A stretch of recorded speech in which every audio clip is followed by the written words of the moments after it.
जिस प्रकार अब तक उसकी मां का जीवन तुम सबकी भय की छाया में बीता है, वैसे ही तुम सबको जीना होगा। जैसे ये आज तक तुम्हारी दया पर निर्भर रहे, वैसे ही अब तुम सभी को इनकी दया पर निर्भर रहना होगा।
देवी, आप ये सब? ये तो मैं आपका आभार व्यक्त कर रही हूँ प्रभु।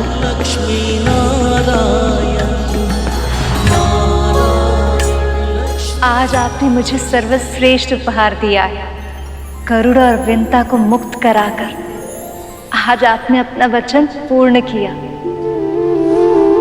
ये कृपा आपने केवल मेरे छोटे भाई विंता मां पर नहीं, मुझ पर भी की है प्रभु। शेषनाग, बताओ, मन में इच्छा क्या है? गरुड़ और विमाता विंता का भी उद्धार हो जाए। आपका कोटि कोटि धन्यवाद। देव, शेष, इसमें मैंने कुछ नहीं किया। ये सब देवी विंता की श्रद्धा और धैर्य का परिणाम है, और उसमें सहायक बना गरुड़ का विवेक और साहस। स्वामी, अब तो वो मुक्त हो गए। आप गरुड़ को अपना वाहन बना लीजिए ना। बात अभी आपकी एक इच्छा पूरी हुई नहीं कि आपने दूसरी इच्छा भी प्रकट कर दी। मैं क्या करूं प्रभु, गरुड़ है ही इतना अच्छा। ये सत्य है कि गरुड़ अपनी सभी परीक्षाओं में सफल रहा। इसके अतिरिक्त मानसिक और शारीरिक रूप से भी वो मेरी सेवा के लिए तैयार है, पर अब उसे भावनात्मक रूप से तैयार होना। अभी अभी तो उसने अपनी मां को मुक्त कराया, इससे पहले कि वो दोनों एक दूसरे से फिर अलग हो जाए, उन्हें कुछ समय तो साथ में बिताना ही होगा। प्रसन्नता से भरपूर सुख और शांति की छाया में। सत्य वचन प्रभु, सत्य वचन।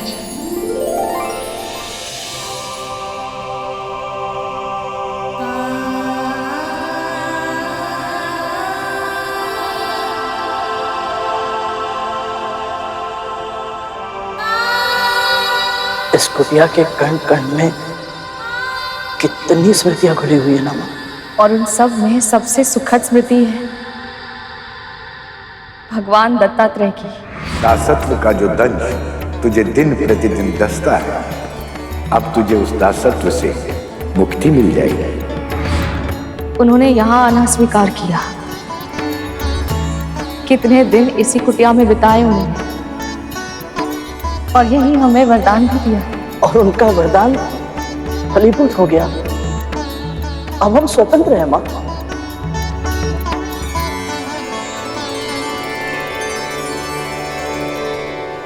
मां, एक क्षण।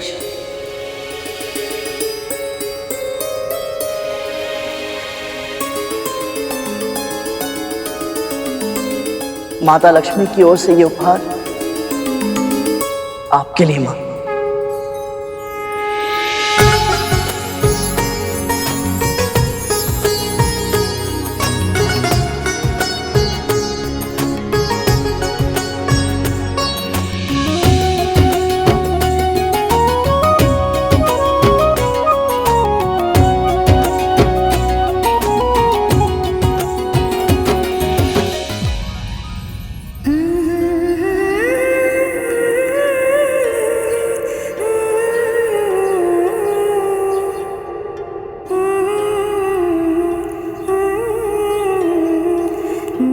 कितनी बार आपको महारानी के रूप में देखने की कल्पना की थी मैंने।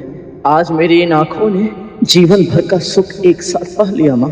अब समय आ गया है अपने उस घर लौटने का जिस पर तुम दोनों का अधिकार है।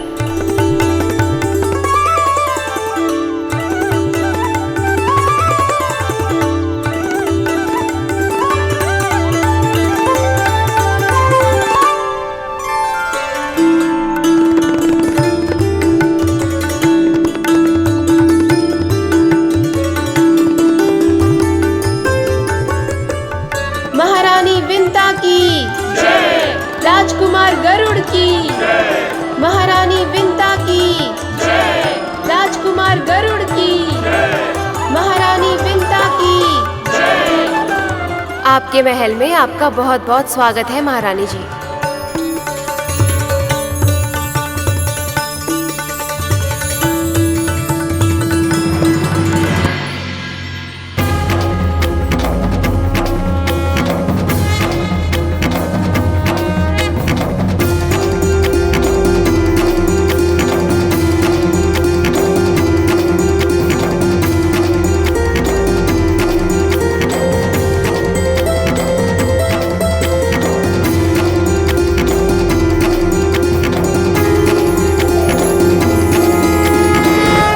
जो भी परिवार अपने बहू का गृह प्रवेश इन सब संस्कारों के साथ करेगा, मैं स्वयं उस स्त्री के भीतर स्थिर निवास करके उसे गृह लक्ष्मी बनाऊं।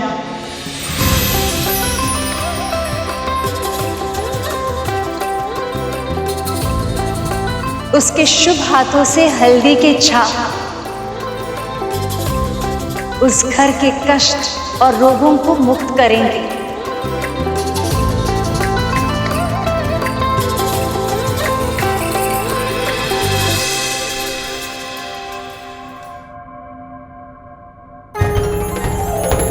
अक्षत बिखेरने से उस घर में संपन्नता और प्रसन्नता बिखरेगी।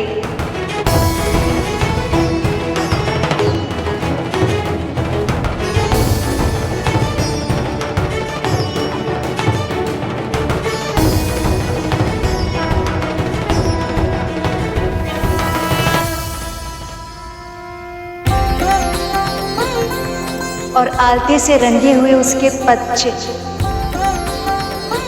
उस घर को धर्म और सफलता का मार्ग दिखाएंगे।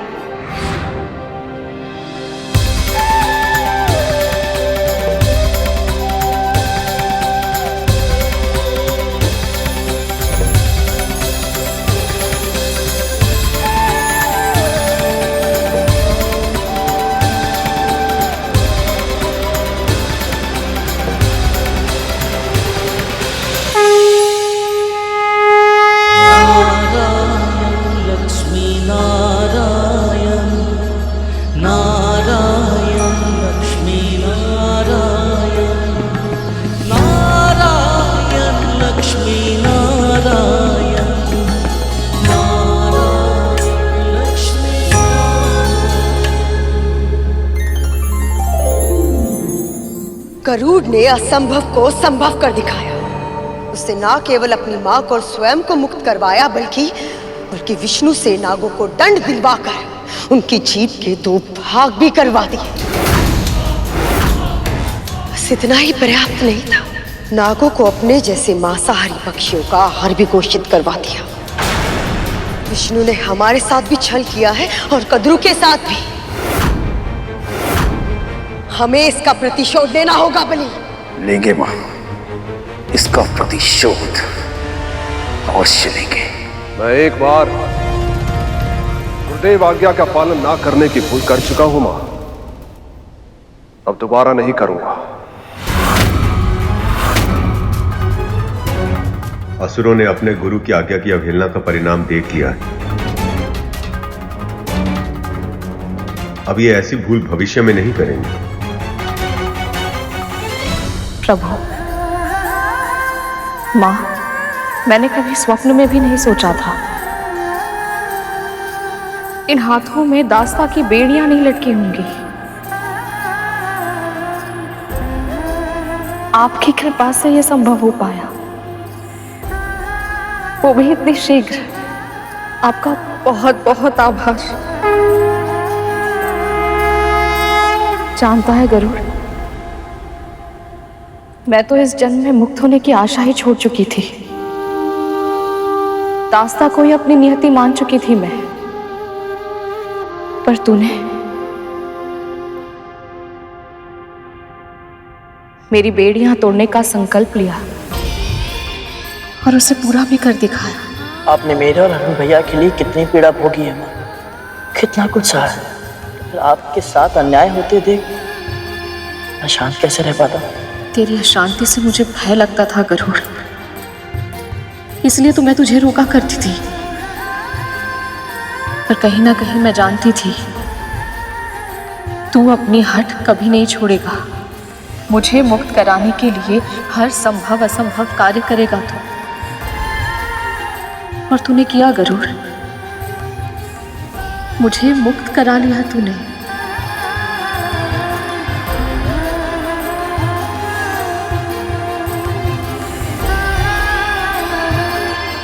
मैंने कुछ नहीं किया है माँ, सब प्रभु विष्णु की इच्छा से ही हुआ।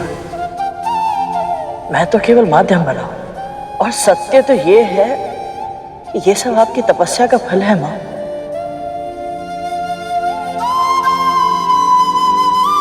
और श्री नारायण का आशीर्वाद।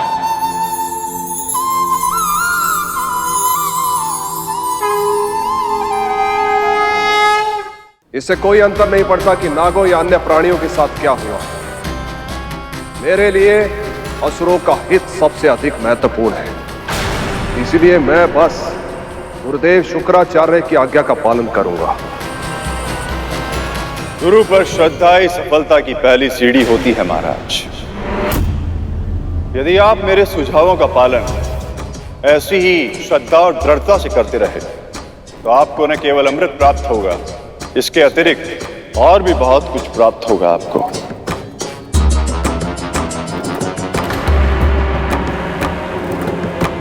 आपकी हर महत्वाकांक्षा पूर्ण होगी, आपका हर स्वप्न वास्तविक बनेगा। पर कैसे गुरुदेव, कैसे?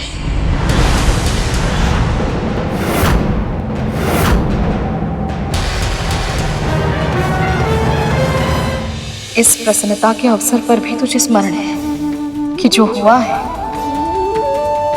वो मेरे प्रभु की इच्छा और कृपा से ही हुआ है।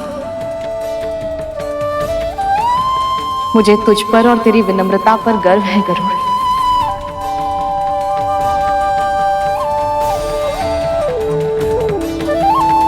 मैं दीदी और उनके पुत्रों के लिए भोग बनाती हूँ। मैं भी आपकी सहायता कर पाऊंगा। क्षमा कीजिएगा, आप महारानी हैं और आप राजकुमार। ये हमारा कार्य है, कृपया हमें सेवा का अवसर दें। परंतु माँ, कुछ ना करना तो बहुत ही कठिन कार्य है।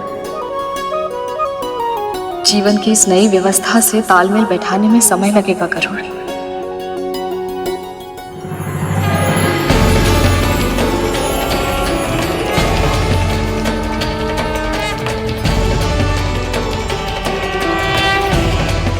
ये कैसे ध्वनि है?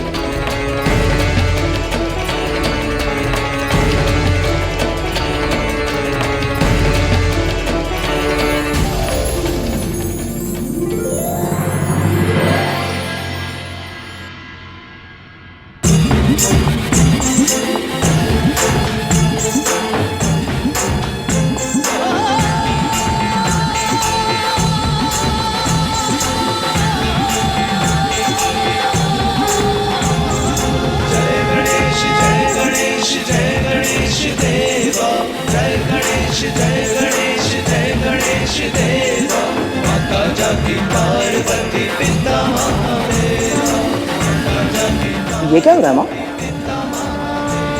अब गणेश चतुर्थी आरंभ हो गई है गरुड़। ये सब भगवान गणेश को अपने घर लेकर जा रहे हैं।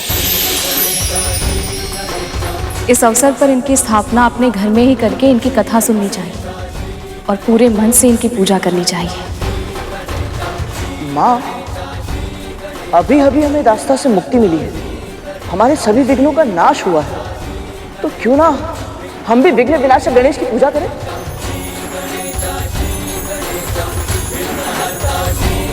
ये तो बहुत ही उत्तम विचार है गरुड़। हमारे नए जीवन के लिए इससे उत्तम आरंभ और क्या हो सकता है। हम ऐसा ही करेंगे पुत्र।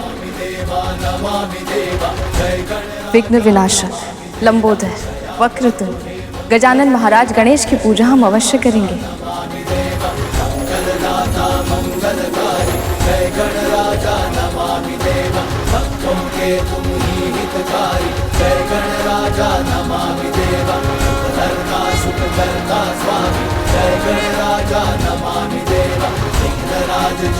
मात्र गणेश जी की स्थापना के विचार से ही मन इतना प्रफुल्लित हो उठा, तो उनके आगमन पर क्या होगा? इस समय देवता प्रसन्न हैं देवी। कद्रू और नाग दुखी हैं, विंता और गरुड़ संतुष्ट हैं, क्योंकि जब महाराज बलि अश्वमेघ यज्ञ को पूर्ण करेंगे तो संसार का संतुलन फिर से बदल जाएगा।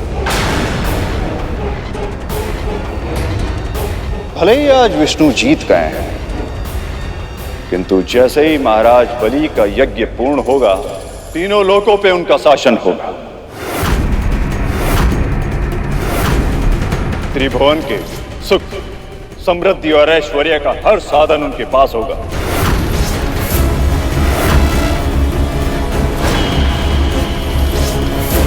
यहां तक कि अमृत भी।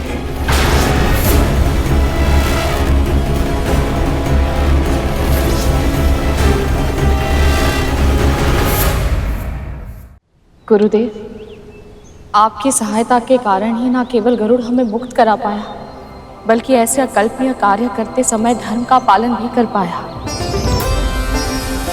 हम तो केवल माध्यम हैं देवी।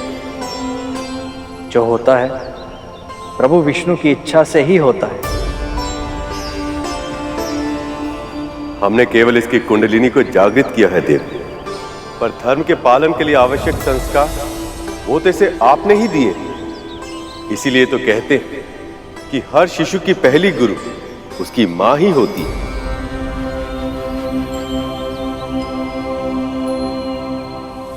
माँ इतने दिनों बाद ही सही आपको ये श्रेय, ये सम्मान मिलते देख मैं कितना प्रसन्न हूं, बता नहीं सकता।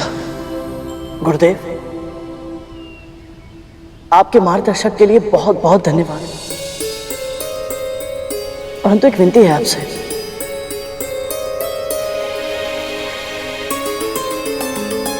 कैसी विनती करूं? हमारे मन में गणेश चतुर्थी का उत्सव मनाने की बहुत इच्छा है,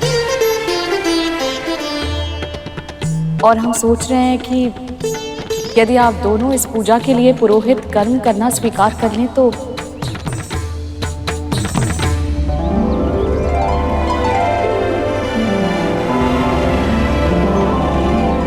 भगवान श्री गणेश की पूजा और कथा कहना, ये तो हमारा सौभाग्य होगा।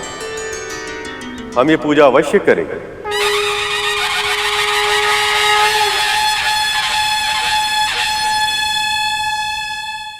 जानते हैं मूषक जी, जन्मदिन का सबसे बड़ा लाभ ये है कि इस दिन माँ के भोजन में विशेष प्रेम झलकता है।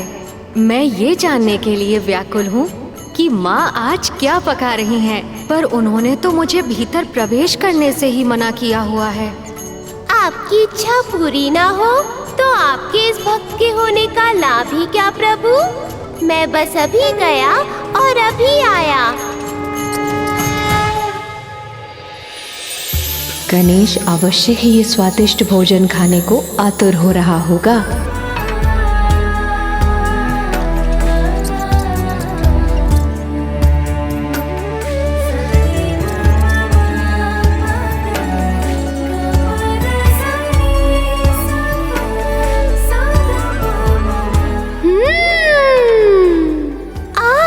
सुगंध तो बहुत लुभावनी है। देखना पड़ेगा कि क्या बना है और कैसा बना है। मूषक, अभी यहाँ तुम्हारी आवश्यकता नहीं है। चलो बाहर चलो। ये मूषक जी अभी तक आए क्यों नहीं? कहाँ रह गए? गणेश जी भ्राता। तुम्हारा गुप्तचर तो पकड़ा गया। माँ ने तुम्हारे भोजन के लिए क्या क्या तैयारी की है, ये सब समय से पहले जानने में आनंद ही क्या है। और वैसे भी धैर्य तो तुम्हें रखना ही पड़ेगा, क्योंकि जब तक सभी अतिथि नहीं आ जाते उत्सव आरंभ नहीं होगा। वो तो मैं जानता हूँ भ्राता, पर स्वयं पर नियंत्रण कैसे रखूं? माँ को इतनी तैयारियां करते देखकर मेरा मन प्रफुल्लित हो गया है और उस कारण और भी तीव्र भूख लग रही है। प्रभु, अंदर से बहुत ही स्वादिष्ट सुगंध आ रही थी। मैं स्वयं को रोक ही नहीं पा रहा था। तुम्हारा जन्मदिन केवल कैलाश पर्वत पे ही नहीं, पृथ्वीलोक के कोने कोने में बनाया जाएगा गणेश। जब तक यहाँ की तैयारियां पूर्ण नहीं हो जाती, तुम वहां का भ्रमण क्यों नहीं कराते? अरे वाह, ये तो बहुत उत्तम सुझाव है पिताश्री। चलिए मूषक जी। जी प्रभु।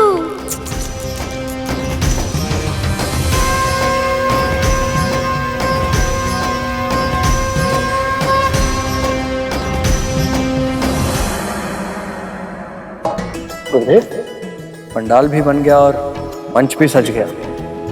अब बस पूजा सामग्री की आवश्यकता है गरुड़। अभी प्रबंध करता हूँ गुरुदेव।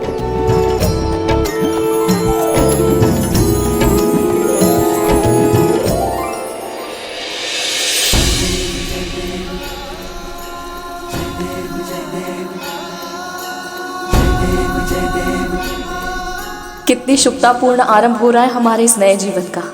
प्रभु गणेश की पूजा से अब हमारे जीवन के सारे विघ्न दूर हो जाएंगे।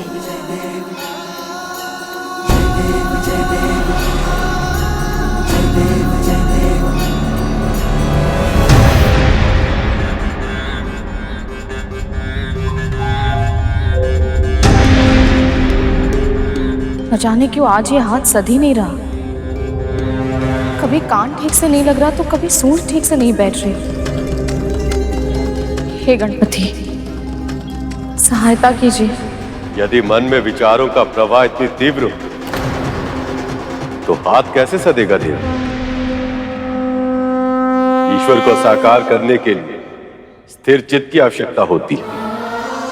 मेरा मन ये सोचकर विचलित है गुरुदेव कि घर में इतनी बड़ी पूजा है, फिर भी कद्रू दीदी और उनकी संतानें इसमें सम्मिलित नहीं हो रही। जो हमारे नियंत्रण में नहीं होता, उसकी चिंता करने से कभी कोई लाभ नहीं होता देव। हमें केवल अपना कर्म करना होता। आप पूरी श्रद्धा से इस पूजा कथा को प्रारंभ कीजिए। गणाधिपति की यदि इच्छा हुई तो तुम्हारी बहन कद्रू को उनका आशीर्वाद अवश्य मिलेगा।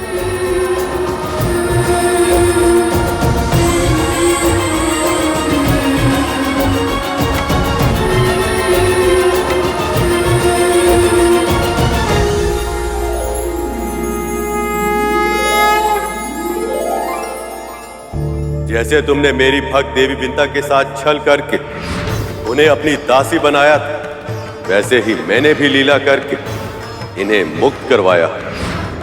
तुम और तुम्हारे पुत्र अमृत की एक बूंद तो क्या, उसकी आभा के भी योग्य नहीं। आज नहीं तो कल अपने कर्मों का परिणाम भोगना ही पड़ता। आज से गरुड़ जैसे मांसाहारी पक्षियों के लिए नाग भी स्वाभाविक आहार होगा।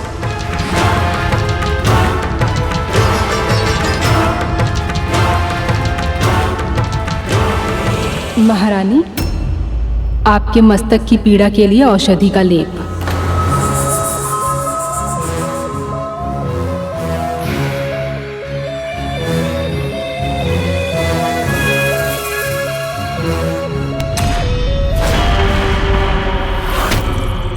कैसा लेप बनाया तूने?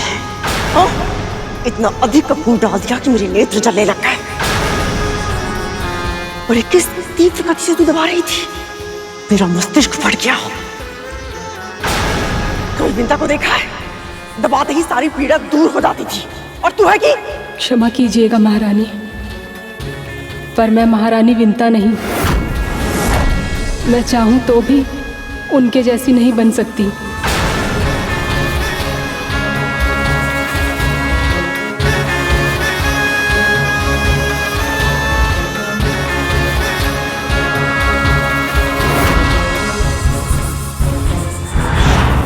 आप समझ आया? तूने एक दासी नहीं, अपनी बहन को खोया है। कितनी बार तुझे समझाया जो तू कर रही है वो अनुचित है कद्रू, किंतु फिर भी तूने मेरी एक बार भी नहीं सुनी। तूने वही किया जो तेरे मन ने कहा। किंतु कद्रू, अभी भी देर नहीं हुई है। विंता से क्षमा मांग ली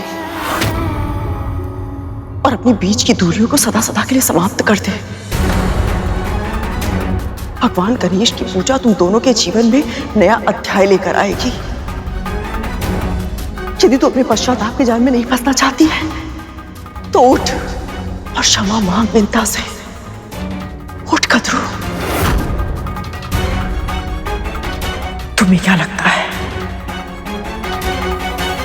मैंने जो कुछ भी किया उसके बाद वो मुझे क्षमा करेगी?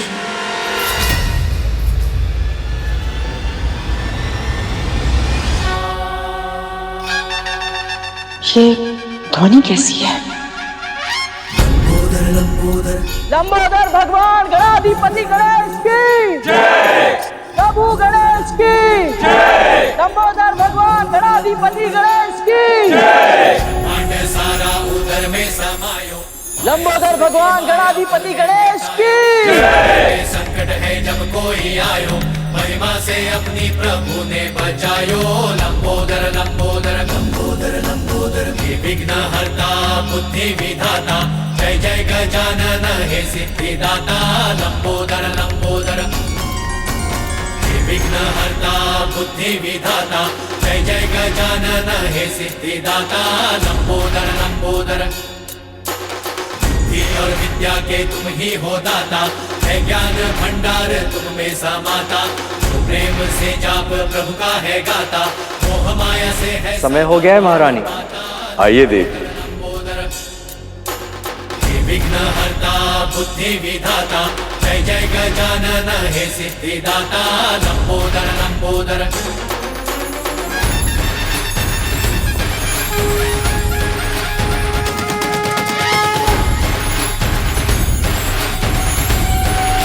लंबोदर भगवान गणाधिपति गणेश की जय। मंगलमूर्ति देव गणेशा, सर्वप्रथम ध्यावे तुझे ही हमेशा। पादपूर्ण मोदक के भोग लगावे, मनवांछित फल भक्त तुमसे है पावे। देवी, माँ गौरी के प्रतीक रूप में इस नारियल को वस्त्र और हल्दी कुमकुम लगा के यहाँ आसीन कीजिए। स्वर्ण मुकुट सोहे सरमूषक सवारी, मंगल करो जग का हे मंगलकारी। लंबोदर लंबोदर मंगल मूर्ति देवा गणेशा, सर्वप्रथम ध्यावे तुम्हें ही हमेशा। लंबोदर लंबोदर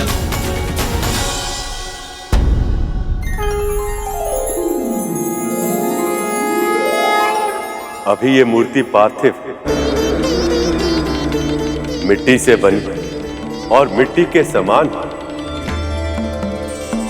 और ये तब तक मिट्टी ही रहेगी जब तक इसकी प्राण प्रतिष्ठा नहीं की जाती। किंतु प्राण प्रतिष्ठा हो जाने के बाद साक्षात देवता इसमें निवास करते हैं, और तब इसकी सेवा भी वैसे की जाती है जैसे कि किसी जीवित प्राणी की जानी चाहिए। उचित समय पर भोग, स्नान, आरती सभी कार्य करने होते हैं, और ध्यान रहेगा ऐसा ना करने पर दोष लगता है।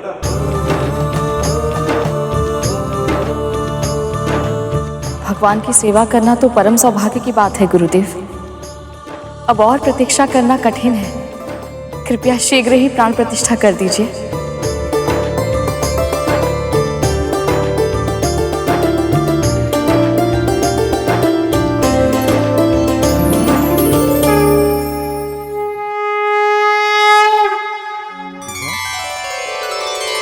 आप देख रही हैं देवी, अपने जन्मदिन के अवसर पर आपके भांजे के मुख पर कितनी गहरी मुस्कान सजी है।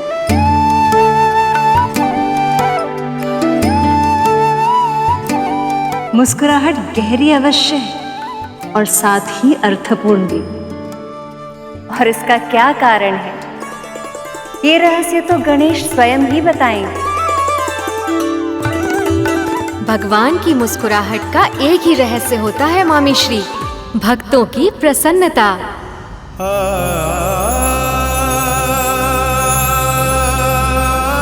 वैसे तो देवी विंता और गरुड़ ने अनेक बार मेरी पूजा की है, पर हर बार उनके मन के किसी न किसी कोने में मुझे उदासी छिपी दिख ही जाती थी। परंतु आज पहली बार दास्ता से मुक्त होने के बाद जब उन्होंने मुझे प्रणाम किया तो मुझे उनके भीतर के उल्लास का आभास हुआ मामी श्री। हम सब भी बहुत प्रसन्न हैं कि उन दोनों ने ये पूजा करने का निर्णय लिया है। इससे उनका वातावरण भी सात्विक होगा और उनके नए परिवार के साथ सामंजस्य स्थापित करने के लिए शक्ति भी मिलेगी।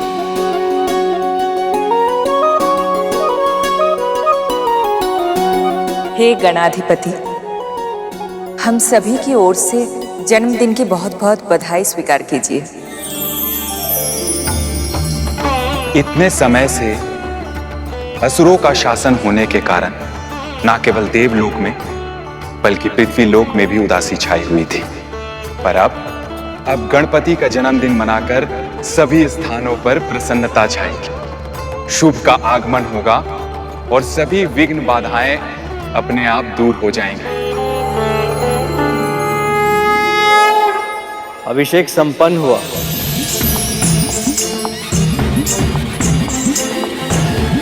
अब इसकी साज सज्जा कीजिए।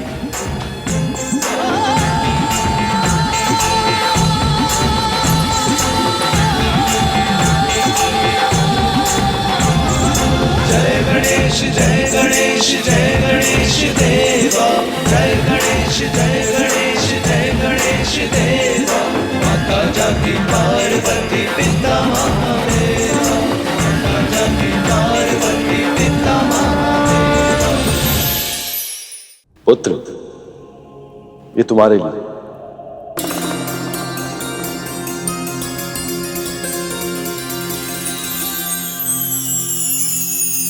ये दुशाला संसार को सदैव स्मरण कराएगा कि किसी का सम्मान उसके पद और आयु से नहीं, उसके गुणों से होता है।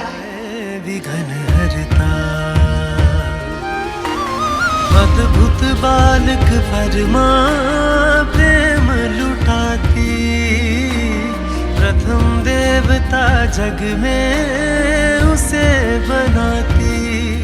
हाँ, प्रथम देवता जग। समृद्धि का प्रतीक अपनी मामी का ये उपहार स्वीकार करो गणेश।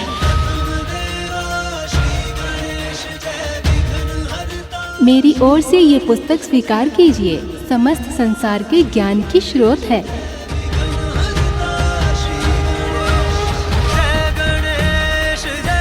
गणाधिपति, मैं सभी देवताओं की ओर से ये फूल और ये मोदक आपको अर्पित करना चाहता हूँ। कृपया इसे स्वीकार कर हमें कृतार्थ करे दे।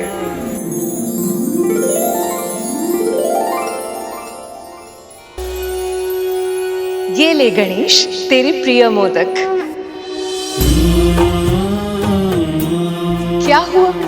थोड़ी देर पहले तो बहुत तीव्र भूख लगी थी। आपके स्नेह का मान तो मैं अवश्य रखूंगा माँ, पर एक माँ पृथ्वी पर भी है जिनके प्रेम का सम्मान करना ही होगा मुझे, क्योंकि वो भी बहुत प्रेम से भोग लगा रही हैं।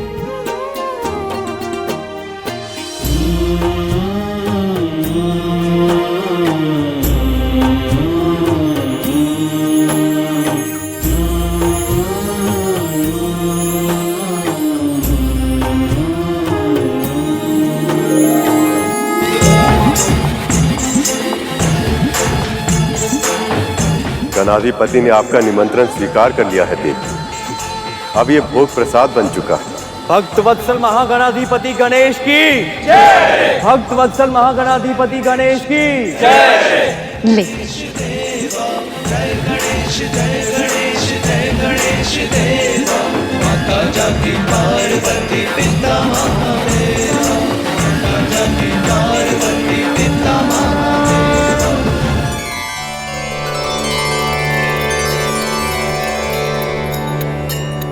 लीजिए गुरुदेव, सबसे पहले प्रसाद आप लीजिए।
इतने वर्षों में तेरी आंखों ने बहुत आंसू बहाए विंता। अब अपने सारे आंसू मुझे दे दे। अंततः देवी कद्रू को अपनी भूल की अनुभूति हो ही गई और उन्हें अपने किए पर ग्लानि भी है। ऐसा मत कहिए दीदी, जो हुआ है वो प्रभु की इच्छा से ही हुआ है और आगे जो होगा प्रभु की इच्छा से ही होगा। आप जानती हैं दीदी, इस जगत में उनकी इच्छा के बिना एक पत्ता भी नहीं हिलता। इसलिए बीती हुई बातों का बुरा मानकर स्वयं को कष्ट मत दीजिए। तुझसे और गरुड़ से क्षमा पाए बिना मेरे लिए ऐसा करना संभव नहीं होगा विंता।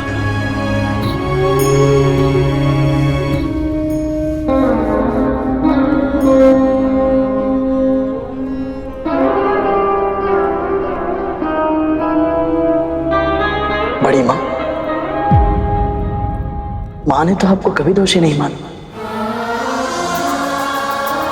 और रहा प्रश्न मेरा,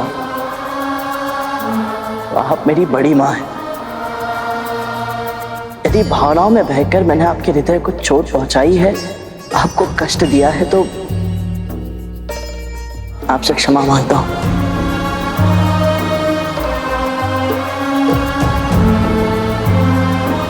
मैंने तेरे साथ इतना बुरा किया, रक्त संबंध की लाज नहीं रखी, तुझे अपना दास बनाया, अत्याचार किए, किंतु फिर भी तुम दोनों के मन में मेरे लिए दंड या प्रतिशोध तक की भावना तक नहीं है। आप जानती हैं ऐसा क्यों हुआ देवी कद्रू? क्योंकि जिन भक्तों के मन में भक्ति स्थान बना लेती तो किसी भी प्रकार के तामसिक विचार उनके मन में अपना स्थान नहीं बना पाते।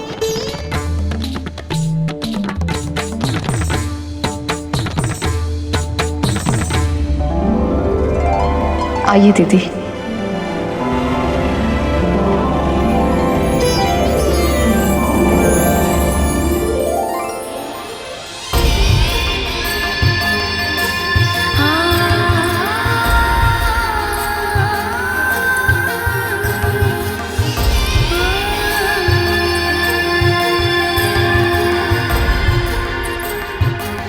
विंता के महल में गणेश के प्रवेश करते दो बहनों का बिगड़ा रिश्ता पुनः सुधर गया। यही तो लीला है विघ्नहर्ता गणेश की। वो जीवन में आते ही जीवन के सारे कष्ट हर लेते हैं। सचमुच विंता का हृदय कितना बड़ा है। कद्रू ने उसके साथ कितना कुछ किया, फिर भी विंता ने बिना मन में कोई बैर रखे उसे क्षमा कर दिया।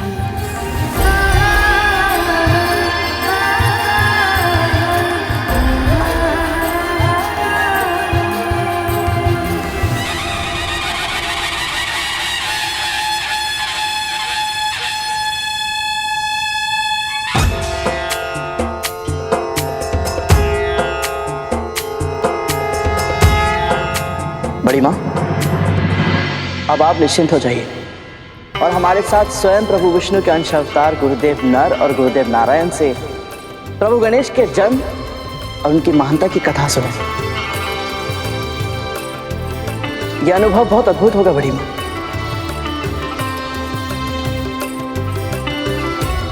प्रभु, सुना आपने? स्वयं नर नारायण अर्थात भैया विष्णु के अंश अवतार मेरे पुत्र की कथा कह रहे हैं। सच मामाश्री, इससे उत्तम उपहार और कुछ हो ही नहीं सकता था।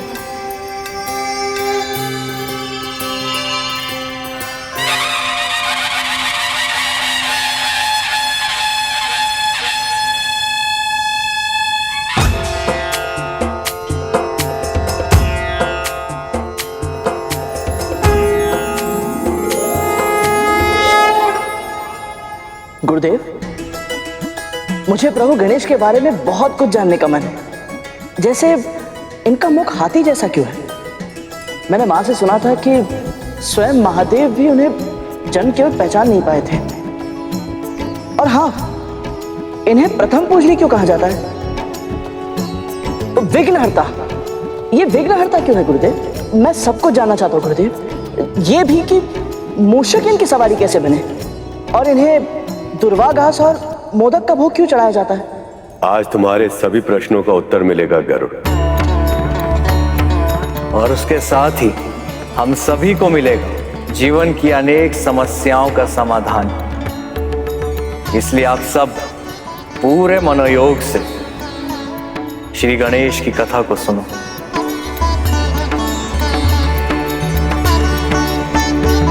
वास्तविकता में गणेश महागणपति अर्थात पर ब्रह्म शक्ति, जिससे समस्त संसार का संचालन होता है, हर युग में जन्म लेते हैं। और आज हम कथा कहेंगे पार्वती नंदन गजानन की, जिसका आरंभ गणेश के जन्म से बहुत पहले हुआ था। बहुत समय पहले? ये बात तो मुझे भी नहीं पता थी। समय को विभिन्न कल्पों में बांटा गया है। इस सृष्टि में अनेकों ब्रह्मांड हैं।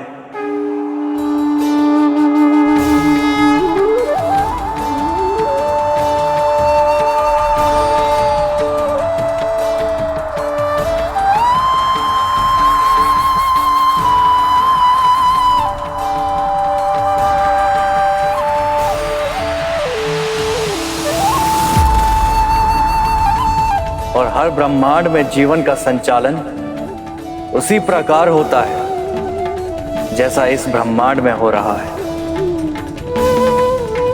हर ब्रह्मांड में चल रहे कल्प किसी दूसरे ब्रह्मांड के कल्प से भिन्न होते हैं। अर्थात हर ब्रह्मांड की समय रेखा दूसरे ब्रह्मांड की समय रेखा से भिन्न होती है। जो एक ब्रह्मांड में समाप्त हो रहा होता है, वही दूसरे ब्रह्मांड में आरंभ हो रहा होता है।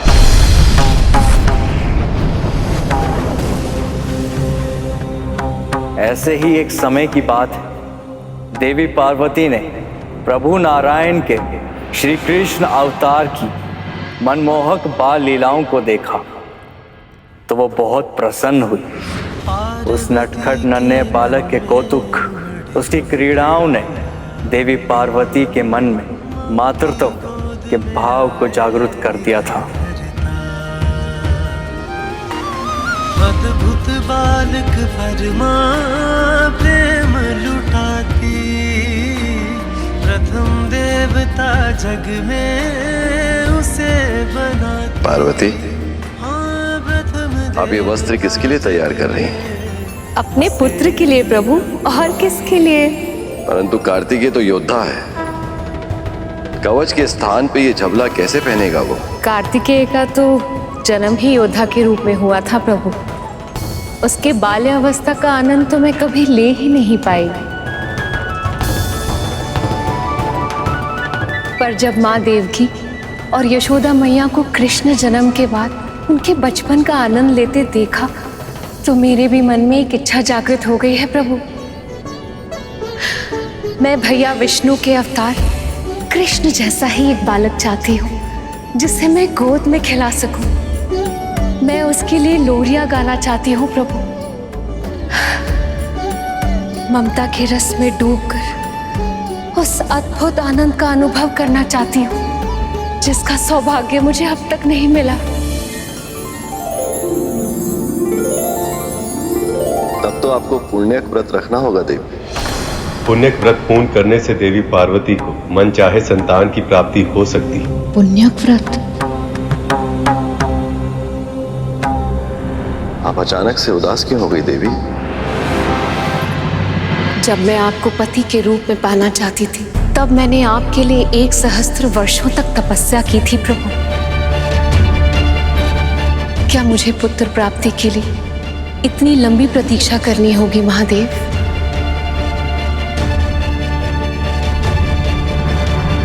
पुण्य एक बहुत ही महान व्रत है देवी, जिसे करने से आपके भैया विष्णु बहुत अधिक प्रसन्न होते हैं। मुझे पूरा विश्वास है यदि आप उसे शुद्ध हृदय से करेंगी तो आपके मन की इच्छा शीघ्र पूर्ण होगी। तो फिर मैं तैयारी अभी करती हूँ। पार्वती। जी प्रभु। नवजात शिशु के लिए ये तनिक बड़ा नहीं। यदि आपकी इच्छा भारी भरकम बालक की है तो बात अलग है। ये माँ की ममता है महादेव, आप नहीं समझेंगे।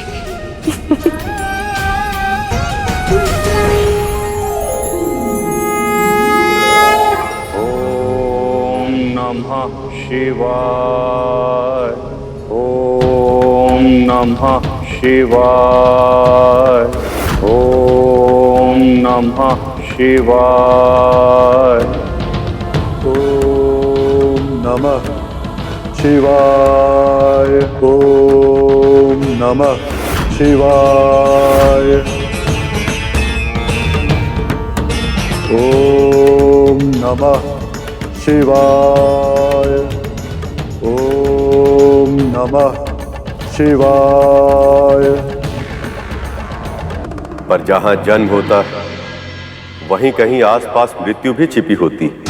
हाथ लगा अपने समय की प्रतीक्षा करते हुए पाताल लोक में निवास कर रहे 2 असुर भाई, जो स्वभाव में बिल्कुल विपरीत थे, अपनी अपनी प्रवृत्ति के अनुसार अपनी स्वार्थ सिद्धि के लिए संसार का विनाश करने की तैयारी कर रहे थे। एक और मां पार्वती पुत्र प्राप्ति की कामना में व्रत करने जा रही थी और दूसरी ओर गजमुखासुर और गजासुर महादेव की घनघोर तपस्या कर रहे थे। ओम नमः शिवाय। ओम नमः शिवाय। सुखी और संतुष्ट जीवन जीने के लिए जितनी सांसारिक आवश्यकता होती है उससे कहीं अधिक समृद्ध थे दोनों असुर। गजमुखासुर को गंदी मिट्टी या कीचड़ में रहना और घोंगे जैसे प्राणियों को खाना अति प्रिय था, जबकि गजासुर को स्वर्ण से बहुत अधिक प्रेम था। पर अपनी इच्छा अनुसार सब कुछ पाने के बाद वो दोनों संतुष्ट नहीं थे, क्योंकि वो अपनी तुलना इंद्र और अन्य देवताओं से करते रहते, स्वर्ग पर शासन करना चाहते थे। पर अपने प्रयासों में निरंतर पराजित होने के बाद उन्होंने महादेव को प्रसन्न करने का निश्चय किया।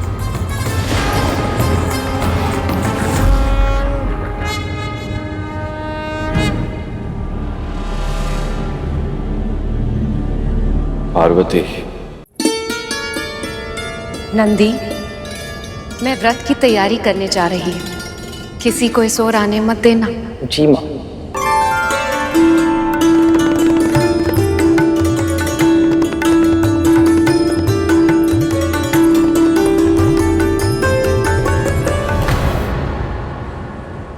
ओम नमो नारायणाय।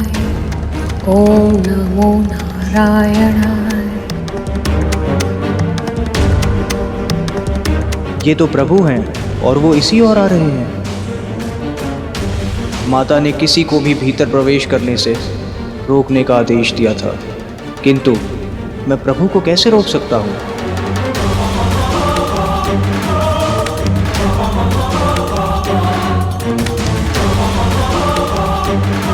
ओम नमो नारायण, ओम नमो नारायण। पार्वती, देवी पार्वती,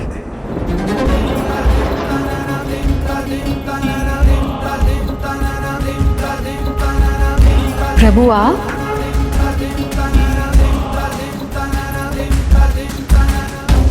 देवी पार्वती, मुझे एक भक्त के पास जाना होगा। सोचा फिर तो आप अपनी व्रत साधना में व्यस्त हो जाएंगे, इसलिए आपसे मिलकर जाऊं। आप वापस कब आएंगे प्रभु? भगवान भक्त की इच्छा से संचालित होते हैं, ये कहना कठिन होगा।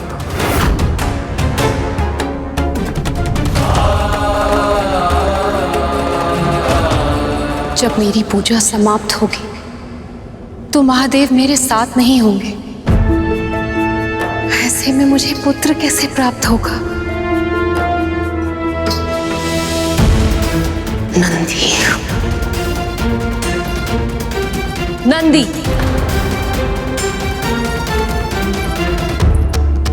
मैंने मना किया था ना कि किसी को आने मत देना, फिर तुमने महादेव को अंदर क्यों आने दिया? माँ, मैं महादेव को कैसे मना कर सकता था? वो तो मेरे स्वामी हैं।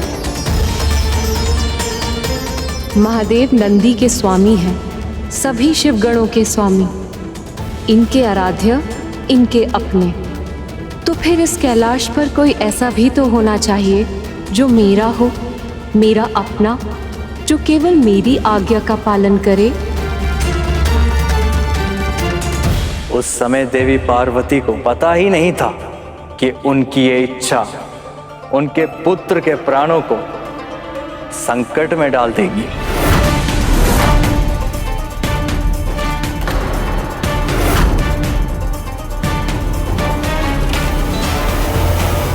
अब तक मुझे लगता था कि मुझे अपने जन्म की कथा पूरी तरह पता है, इसीलिए उसे सुनने के लिए मैं उत्सुक था।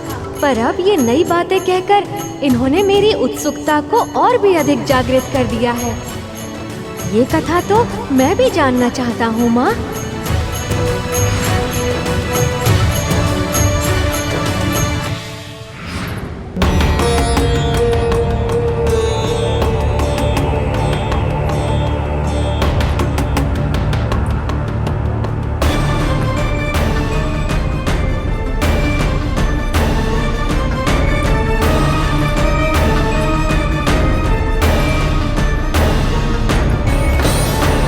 इतनी ऊंचाई पर्याप्त नहीं है, और ऊपर जाना होगा मुझे।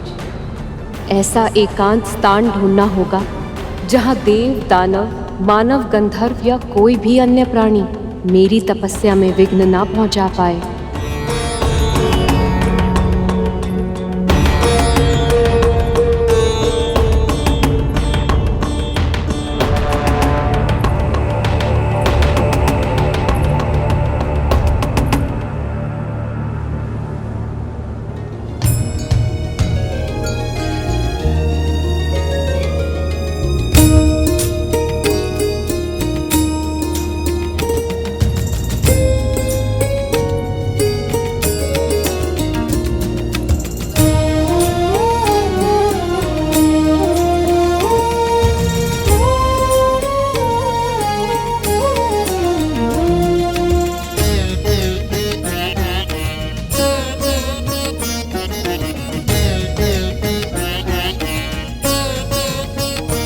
ओम नमो नारायणाय।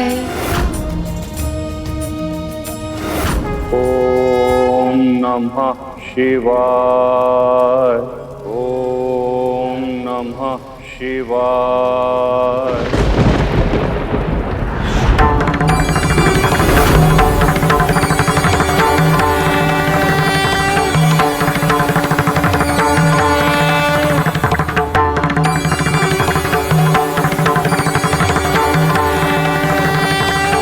प्रणाम महादेव। तुम्हारी तपस्या से मैं प्रसन्न हूं गजमुखासुर। मांगो, क्या वर चाहिए तुम्हें? अमरता के अतिरिक्त कुछ भी मांग सकते हो तुम।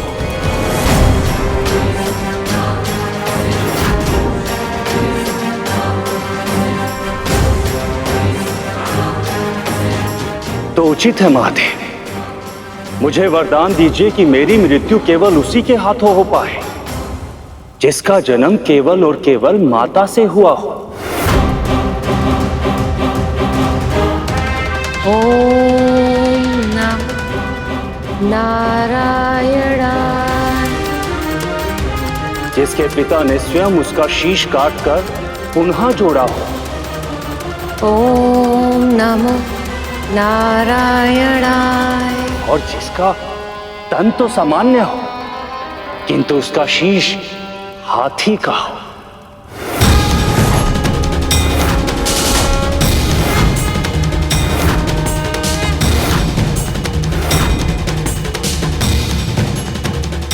ऐसा कोई प्राणी ना तो कभी जन्मा है और ना कभी जन्मेगा, अर्थात मैं सदा सदा के लिए अमर हो जाऊंगा। यदि नियति का यही निर्णय है तो यही सही। जो भी प्राणी जन्म लेता है उसका अंत भी निश्चित है, और गजमुखासुर के अंत को नियति ने उसको वरदान मिलने से पहले ही सुनिश्चित कर लिया था। ओम नमो नारायणाय।